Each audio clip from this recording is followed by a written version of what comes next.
off.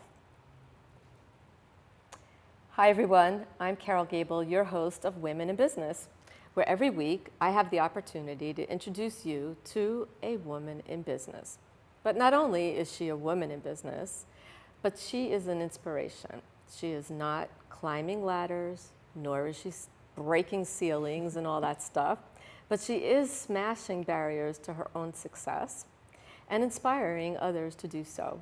And this week, I am so lucky to have with me Dr. Colleen Georges. So good to be with you here today. Thank you so much, Carol. I'm really excited to be here. And I'm excited for so many reasons. I mean, I love what you do. You know, I love the work that you're doing. You know, some of us, we work, right? And others of us get the opportunity to do something that we have a great passion for, and we're happy. But at the end of the day, when you're really helping others, that's really important. And I know your heart is really there. It's just so nice. And you are an author, and Colleen wrote this amazing book called Rescript, and we'll talk more about it. I see we have a little logo there at the bottom. Okay, and this is the story that you're telling yourself. Now, we all tell ourselves stories. You know, today we're going to have a story that we're going to talk about you and I, but women in particular tell stories to themselves all the time, don't they? Absolutely. You know, we were chatting a little bit before the show about, I teach a women's leadership course at Rutgers for the last 9 years, and it's probably one of, I would say, always the great highlights of my life. And every semester is, you know, a new group of students.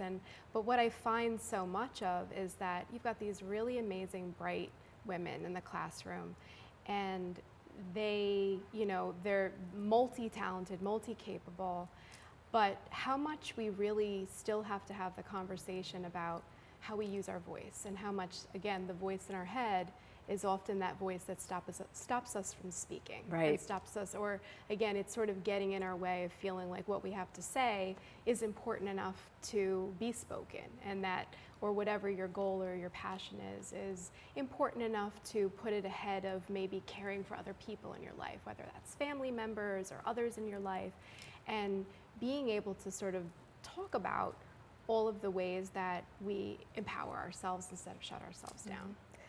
So how did this all begin? You know, I know that you didn't, when you were a little girl, and I do this a lot, you didn't say, one day I'm going to write this book called Rescript and teach others how to rewrite their story, right? But something tells me that you must have had a real interest in storytelling, period, right? And along the way, there must have been some mentors that sort of gently sculpted you, you know, into who you are today. So Absolutely. maybe we could talk a little bit about how this came to be. Yeah, you know, it's funny I've kind of talked to my students about this too, like, you know, how we sort of start to realize, I think of the word feminism, because we talk about that in my course. And it wasn't a word that I identified with personally until probably the latter part of my college career. But in some ways, I think it was always there. When I look back on being a little girl, I'm an only child. My mom was at home with me up until about kindergarten, and then she worked part-time. She went back to school, so I watched my mom go back to school. And, you know, just watching her sort of, and then, you know, being in the workforce and also be working and also be cooking dinner and taking care of everything and cleaning. And then I think I started noticing that I was looking at, you know, the families of my friends and how it was different. You know, most of the two-family households had the father was working, and the mother was, sometimes she worked and sometimes she was at home and sometimes she was in school. And I think I started to notice that it was different with men and women. And I noticed as a child also, like, what we would, when we would play games, what games we were playing. And I remember it was very common, you know, I was born in 1975, I'm a child of the 80s. And, you know, back then, the common games that I would be playing with my girlfriends is they would be saying things like, you know, let's play teacher, or let's play mom. And the game would be, you were at home and you were waiting for your husband to come home and you were cooking dinner and cleaning and putting away things. And you had to pick like a husband from a list of like Bruce Springsteen and like, you know, and I hated it. I didn't want to play that game. I wanted to be the female Indiana Jones. Wow. That's what I wanted to do. Yeah, and if the husband came along, yeah, right, you know, but I didn't need one. And I think that was, I realized, I look back and I say, while I was very feminine, I love Barbie dolls and I loved pink and all that. You look beautiful, you dress like a very feminine lady, right? But I think from a career perspective, I really had dreams from a young age of things that were different than tradition. And I think it stayed with me. Yeah, I think that's really amazing. You know, I had the opportunity to meet Gloria Steinem. Wow. Sharon Watkins, who was the whistleblower for Enron. Wow. Yeah, some big, amazing women. you know, a lot of really powerful women that were known to be feminist, you know, and I kept thinking, they're like female bullies or something, you know, like, and they don't like men. Right. They aren't feminine at all. Right. And none of it was really true. Exactly. They were able to take that voice in their head and release it, you know, in a very powerful way. Yeah. And it wasn't important for them to look a certain way or behave a certain way as a female. It was important that their message was delivered. Yeah. And that really resonated with me as well. Yeah. And I'm sure with your mom, you know, that she probably didn't even think about it. She probably said, well, I have to work, the house needs to be cleaned. Yeah. And she was able, you know, in that time period, nobody looked twice at her that she was doing that. Yeah. Whereas many, many years ago, somebody would really think that was crazy for a woman to even think about being an astronaut or something, right? Exactly. You know, so times have really changed. So your mom was a big mentor for you, and as you went along, did you always feel this confident, you know? Ha ha. No. I understand. Yeah. Yeah. We really want to be honest, right? Yeah, the confidence, you know, I think there was little bits and pieces of it as a young kid, but it started to dissipate pretty quickly. You know, I mean, I think it's, especially going back to that period of time, you know, in the early 80s and throughout that time period, it was still very traditional. And I think, you know, I went to Catholic school. Me too. Hey, right, so you know where I'm going with this. I do. You know, you're a good girl. You were taught to be a good girl, and you fold your hands and you say please, and you don't raise your voice, and especially if you're a little girl, you behave yourself. The boys are the ones that act up. The girls don't do that. And that carried with me for a very long time. You know, when I look back to, you know, high school, I look to college, you know, there was a period of time where I was in a relationship that was emotionally abusive at one point. And I think about that, and I hear that so much when I'm talking with other women, whether they're adult women or my students. I think it's important to share those experiences. Absolutely. Because, you know, we have to realize that, again, you can come out on the other side. And those experiences are the ones that you can use those things to empower you, because they give you information that you learn a lot about yourself. You learn a lot of important things about yourself that you need to learn. And I think that that period of time, I mean, I was very insecure. I didn't like myself very much, and it definitely made me more susceptible to a situation like that. And it took a lot of, you know, a lot of sort of rebuilding and a lot of rediscovering, and using that information and learning how to have a voice instead of allowing other people to have a voice for me. But it came in the form of, you know, there was panic attacks for a few years. There was a lot of anxiety. There was, you know, the somatic symptoms of anxiety, and it was a journey. And I think sometimes when you are vulnerable and you're in that situation, when you finally do roar, things start to happen. Yeah. I know myself. I was in a number of situations like that, where, you know, my voice was a little meow, and then one day I did a big roar and something happened, you know. But you know, I hate this part of the show because we have to stop. Right. But we will be back, and we'll talk more about roaring. You know, we started out meowing, but we're gonna roar in the second half, okay? So don't go away. For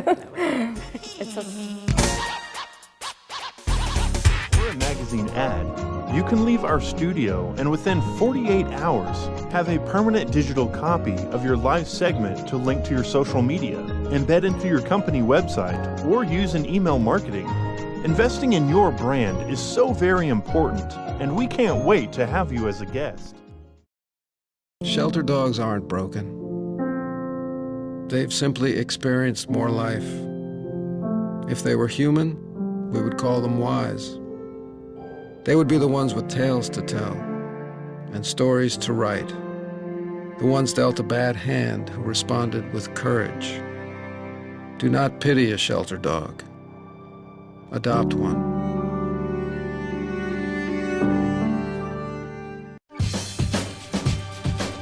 Say we've got grit, and we'll take it as a compliment.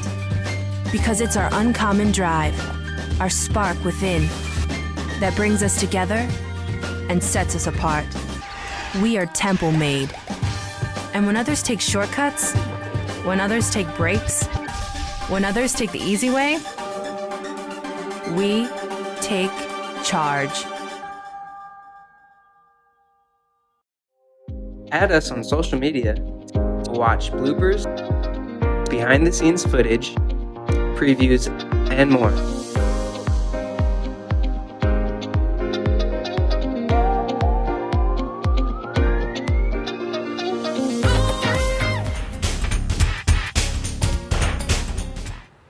Oh, I can't wait.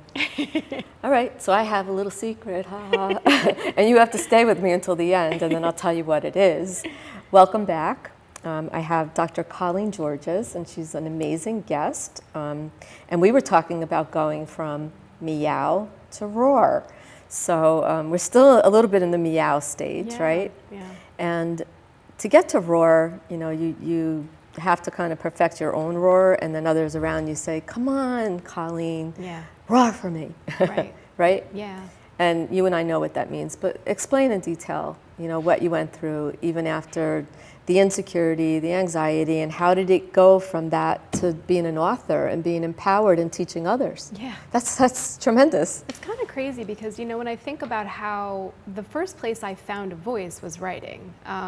When I was really struggling throughout my teenage years into college and into early graduate school, when I was in a very insecure place and a very anxious place, the only way I was able to sort of say what I needed to say was on paper. Poetry was where it began. But it was a way of being able to get that stuff out because I struggled so much to never want to hurt anyone's feelings, never want to make anyone feel bad, and what, you know, even as they're making you feel bad, you know, there's that, oh, but I don't want to hurt you.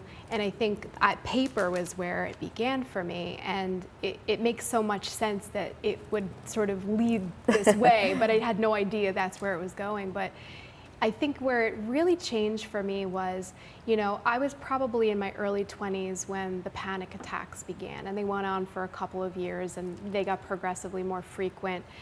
But, you know, I was in a graduate doctoral program in counseling at the time, and the irony, oh my goodness, right? The irony is that I didn't know I was having panic attacks, and I was studying this stuff. And after a while, I began to understand that that's what was happening.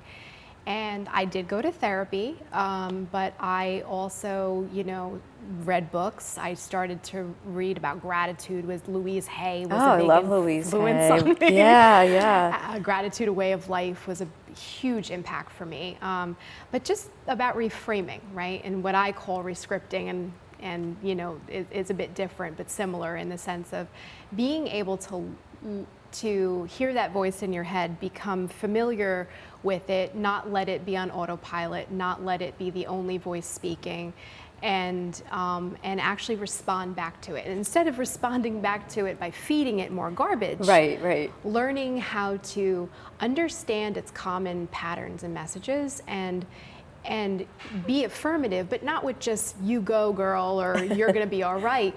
Specific responses to your specific issues and your specific ways of negatively speaking to yourself. And that's where it kind of led to this. It still took a whole lot of years to get I can there. only imagine, yeah. So just for the benefit of the audience, and I really want to entice them to buy your book because it's a wonderful book.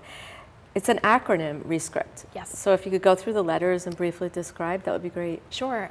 So Rescript stands for, the first R is release rumination. Oh, my favorite thing to do. Yes, ruminating. And it's, you know, again, it's as we sit in that space of sort of analyzing conversations that we had, or ambiguous situations we faced, or negative situations we faced. You ask yourself if you're responsible for it, you think you are, reading people's minds, all that stuff. So that's the first R, release rumination. E is engage your growth goals versus evading them. So that's the things that scare the heck out of you, but you know are going to grow you and make you stronger and better. Instead of that fear we have that makes us kind of back off or run, go after it. You know, actually be afraid and do it anyway. The S is seek strengths instead of scrutinizing your shortcomings, as we're so good at telling people what's wrong with us and have a harder time often saying what's right with us. The C is challenge catastrophizing. Oh. That's my big one. Really? I am a gifted catastrophizer, so I can take a molehill and make it a mountain real quick. I can build that one up fast. Mm-hmm. So challenge catastrophizing. The second R is restrict regret. So let's not try to hit rewind. Let's move forward. The I is invite imperfection, as we are a society of proud perfectionists a lot of the time, and that can be very unhealthy. And P is pursue passion instead of putting up with passivity. And so going after what you want instead of feeling like it's too late for you or you don't have time. And then the T is think thankfully instead of thinking deprived. And it's amazing. That's my acronym. Right. That's it, right? So all of that is encompassed in this amazing book. So Thank you, yes. Speak to the book. And I haven't had the luxury to read it, but I am this weekend. And in it, I know there's 8 practices that you talk about, right? So just real quickly, when I read it, what will I get from this? So the 8 practices are those 8 letters of Rescript, and it's really about you know, that loud voice in our head. I think of it as, you know, this book is Rescript the story you're telling yourself. So thinking of ourselves, we are the protagonist of our story. In a story, there's often an antagonist, right? It's the character in the story. Cruella de Vil. It's Cruella de Vil, right? It's the one who's trying to Meryl stop Streep. you, right? Get in your way, tell you why you can't, stop you.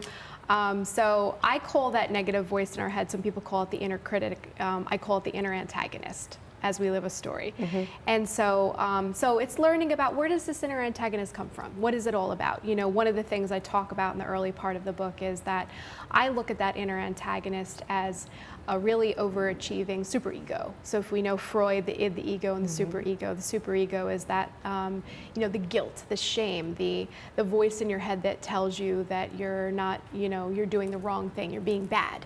And it's a really overachieving superego. The superego is there to stop us from behaving in ways that are going to get us in trouble, but the inner antagonist takes it to a whole nother level, right? So it's learning about that, and then understanding that there's often this quieter voice in our head that I call an inner advocate. And it's, you know, as we would advocate for others, whether it's on a larger scale, much like your work, or just a friend or family member or a counselee, it's how do we do that for ourselves? We're often better at doing that for other people, but how do we be our own advocate? So the inner advocate is often a very quiet voice that we have to learn to amplify. So how do we respond to the antagonist that's very loud and amplify the voice of an advocate so that voice becomes a more articulate one? Right. And I'm sure there are exercises that you have to do, right? Do you have exercises in the book as well, like that you? A lot. A lot, really? Oh, good. That's good. I just learned how to play pickleball last night. Oh, nice. So it's a new exercise that I'm doing. So there'll be other exercises that I could do over the weekend. But I think that's important, you know, because oftentimes we'll read a book, you know, we'll listen to you like, she was such a nice lady. What a great idea, right? And then we just go home and instead of doing the work, you know, going to a therapist, you know, instead we tend to be pretty passive too. I think that is in there, right? Yeah, being passive, you're absolutely right. Yeah, which really doesn't help anybody. So I want to go back to your students too, because, you know, we we are students when we're young, and we're very fortunate to have mentors, as you mentioned, you know, your mom, and others that gently sculpt us to who we become, right?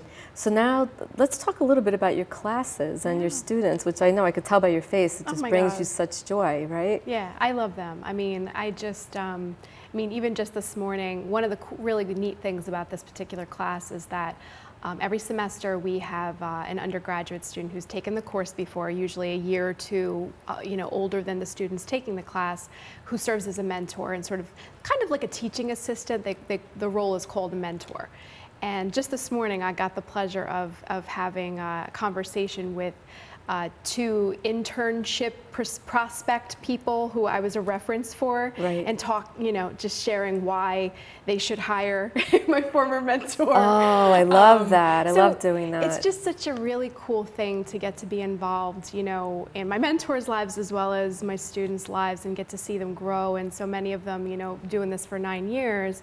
And working with students and college students, and probably since 1997, I've gotten to see my students do a lot of amazing things. Wow. I mean, I have students that work at the UN, I have students that are doctors, lawyers, moms. I mean, just they do everything. And so, but it really comes down to that difficult place in a person's life, which often is, in the late teens and early 20s. And I think for women, that's a time when we have to think about who are we and what do we want. I wrote a whole dissertation on women's identity development. I would love to read that. I really would. I'm so passionate about just how do we decide who we are and what we want out of our relationships, out of our recreation, out of our work, how do we determine those things? And how as women do we find a way to have, people say having it all, but really it's, no one asks men, how do you have it all? Right. And they don't ask them that because they usually assume there's going to be a woman next to them helping them do it, right? Right, so they could have it all. Right. But for women, the expectation is, that's why they say superwoman and all this stuff. How do we find a way to do the things we want to do, have the things we want to have in life, and be our own advocate? And that's what I love to be able to do, is to talk about that from a personal perspective and a systemic perspective. What are my students going to face when they go out into the world? What are the obstacles that they're going to face? Really, what are they going to face? Not, because it is an incubator of sorts when you're in school. It's like a little safety net. And then when they go out there, these are real life skills that aren't typically taught. And I love Douglas College, where you're at. I do. A little plug for Douglas. Definitely. I just, I love the studies there. And I often think there's so many life skills that are really valuable for our general health, for ourselves, but then for our families and everybody that we deal with. And if you think about it, if a woman feels secure, confident, her productivity is better. She's a better wife, she's a better mother, she's a better employee, ultimately a better manager, supervisor, owner, entrepreneur, anything that they can become, and it all starts from the story that you have in your head, right? Yeah, absolutely. Yeah, so I want to know what's next for you. I mean, and I did say I had a little secret, so I have to share it. So my thought was, this is such an amazing book, and you're doing this great work, and I'm sure it took you quite some time to write this book, right? Yeah, like 16 years. 16 years, okay? So a lot of not writing. There has to be another one, right? Yeah. So let's talk about what's next. So I will say I do have a book for women that is in my head and has started coming out onto paper. It's been trickling. And so that will be out, I hope, in the next couple of years. But the next book, my son, he's 10, his name is Josh, and he's my heart and soul. And we, for a long time, talked about writing a book together. And we talked about it for a couple of years, and finally, I guess it was about a week ago, we sat down and we worked on it. And a kid's book is a lot easier to write than an adult book. Right, right. But we did it. We wrote a book, and it's a book about gratitude, and it's for kids. And it was a 50-50 collaborative effort between my son and I, and it was a super cool experience. And he's like a brilliant little dude, and I'm super excited about it. Super excited. Josh is awesome. So do you have a name yet? It's Thankful Theo. Thankful Theo. I'll give a little what is it? A little secret from the book. It's going to be Theo's little sister. She might be Thalia, Tara, we're not sure yet. She's going to be a T because I like alliteration a lot. Yeah. She's going to be the one that teaches him how to be thankful. He needs a woman to teach him these Oh, things. isn't so. that cool? And Yeah. Josh is okay with that? My son is a major feminist. Yeah. It worked. Absolutely. She No, raised he's- a man that gets it, you Yeah. know, which is really great. A little boy that will be Yeah. a man that gets it. He's a social justice fighter like mom and dad. I so. love that. Yeah. Well, your husband must be amazing as well. Oh my God, yeah. And he works in higher ed. He's very involved in the community. He's very involved in, again, making sure that people, he works at a community college, chance to have access to education, a background in working with first generation college Wow. students. And so he's an amazing guy. I'm very blessed. And I and we're would blessed not to have expect Josh. anything other. I would not. And I am really so sorry that we have to end, but know, it goes so let fast. everybody know where to get you. You know, how to get your book, Rescript. It's amazing. I get to read it this weekend. I can't wait. So I'm at www.colleengeorges.com. All the information for my book is there, and I'm a coach. I do career coaching, life coaching, and I work with a lot of amazing people, a lot of amazing women, and for anyone out there that is thinking that they might need that kind of support, I teach, but I do that too. Well, thank you so much for being Thank with you, me. Carol. You are amazing, and I hope you'll come back with Josh. Oh my God, Would that be fun? Would he like to be here with me? We could do business connections or Yes, women in he business. would I love mean, that. Theo's getting help from a woman, right? So He sure is, of course. All right. So promise you'll come back. I would love that. I would Thank love that. you. He would love that. And thanks to all of you every week for joining me on Women in Business. I hope you have a wonderful weekend, and I will see you soon. Take care. Next Friday. Don't forget. Thank you.